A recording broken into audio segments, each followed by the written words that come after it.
ejercicio nos piden demostrar que el área de una elipse es equivalente a pi por AB.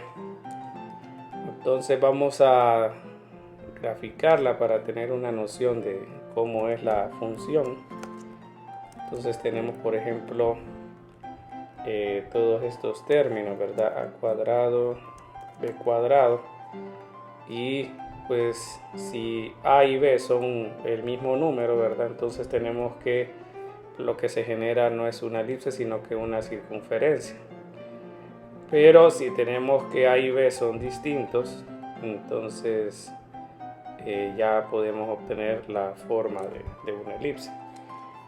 Lo que sí hay que entender, por ejemplo, es que aquí tenemos pues para los interceptos, ¿verdad? Necesitamos, en el caso del área, evaluar, por ejemplo,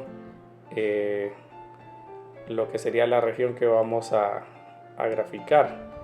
Y para ello, entonces, lo que vamos a hacer es dividir esta función, ¿verdad?, en lo que sería 4 partes, y solo nos vamos a enfocar en la región que está en el primer cuadrante. Entonces sería esta función de aquí, ¿verdad? Esta que está así. Entonces vamos a buscar el área de esa región, o sea, delimitada por el eje X, el eje Y y la función que está en azul. Entonces para eso pues vamos a despejar la función. En este caso, pues el área que vamos a utilizar sería en forma general, ¿verdad?, la integral de a b por la función, ¿verdad?, y el diferencial. Entonces notemos que por ejemplo, en la cuestión de los interceptos en X, que son los que nos interesarían por la función que vamos a, la forma que vamos a calcular el área, pues llévale 0. Y en nuestra expresión nos queda a cuadrado x cuadrado igual a cuadrado b cuadrado. Entonces x sería más menos b, que sería entonces el equivalente para este caso como el 3.146 y el negativo, ¿verdad? Y bueno, entonces ya aquí sabemos que nuestra integral va a ir de 0 a b.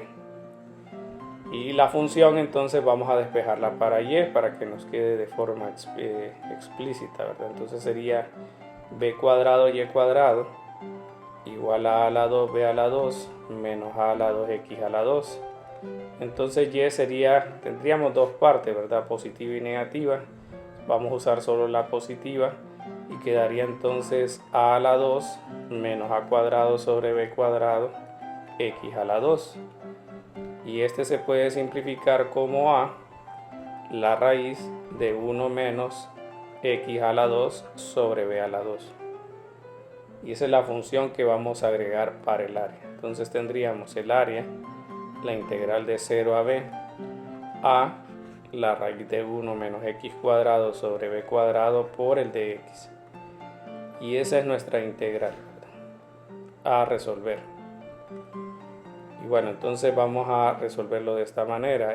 Por ejemplo, podemos suponer una sustitución de la forma x igual a b seno del ángulo para aprovechar el cuadrado que está dentro del radical.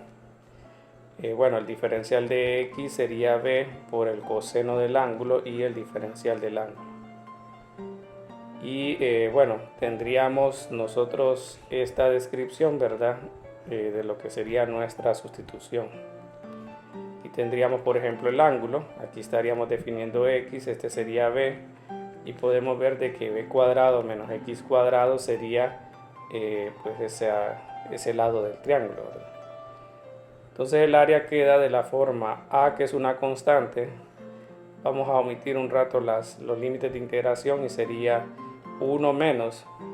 Noten que x cuadrado sería b cuadrado seno cuadrado, y como tenemos un b cuadrado en el denominador, nos queda 1 menos seno cuadrado del ángulo por la raíz por el diferencial, que sería b coseno del ángulo por el diferencial.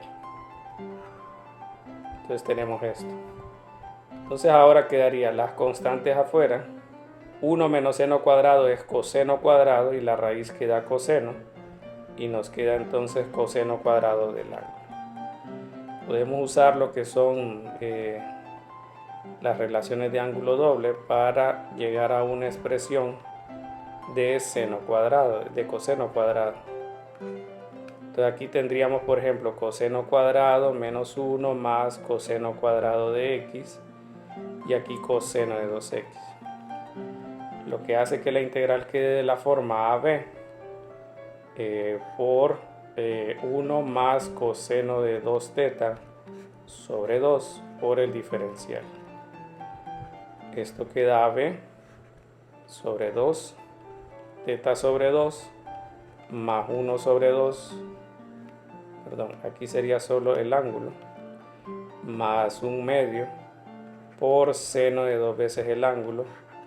Y bueno, ahora vamos a reescribir esto en términos de lo que son las variables originales para poder evaluarlo de 0 a b.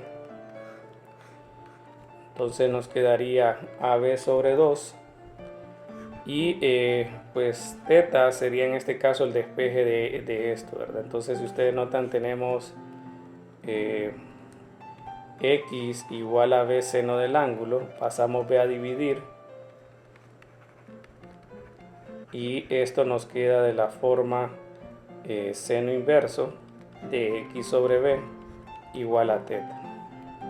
Entonces eso es lo que tenemos en esta parte, seno inverso de x sobre b más 1/2. Seno de 2 teta es como nosotros escribamos 2 seno del ángulo coseno del ángulo. Entonces, ¿quién es seno del ángulo? Seno del ángulo por la definición es x sobre b. Y coseno del ángulo sería la raíz sobre b. Es decir, b cuadrado menos x cuadrado sobre b. Todo esto entonces de 0 a b. Bueno, este fue un paso adicional, ¿verdad? Solo para poder entender o reescribir la función, la integral, ¿verdad? En las variables originales. Entonces vamos a evaluar. Si evaluamos b, seno inverso de 1 es pi medios, ¿no? Porque nosotros conocemos que seno de pi medios es 1. ¿Verdad? Aquí, por ejemplo, tendríamos que seno de inverso de 0 es 0. Solo nos queda pi medios de la primera parte. Aquí pues se cancelan estos dos. Si nosotros evaluamos b en esta expresión, queda b cuadrado menos b cuadrado, eso hace 0. Y si evaluamos la otra, también queda 0 por este término, ¿verdad? Entonces al final nos queda esto. Nos queda AB por pi sobre 4. Pero habíamos comentado de que el objetivo es pues solo delimitar esta área, ¿verdad? Y luego entonces pues tenemos simetría aquí, ¿verdad? Por lo que vimos acerca de los interceptos. Y entonces aquí tendríamos que considerar que este es la cuarta parte del área total de la elipse. Entonces al multiplicar por 4, el área nos queda de la forma pi por AB, que es lo que nos mencionaban, ¿verdad? Que debíamos concluir como área de la elipse.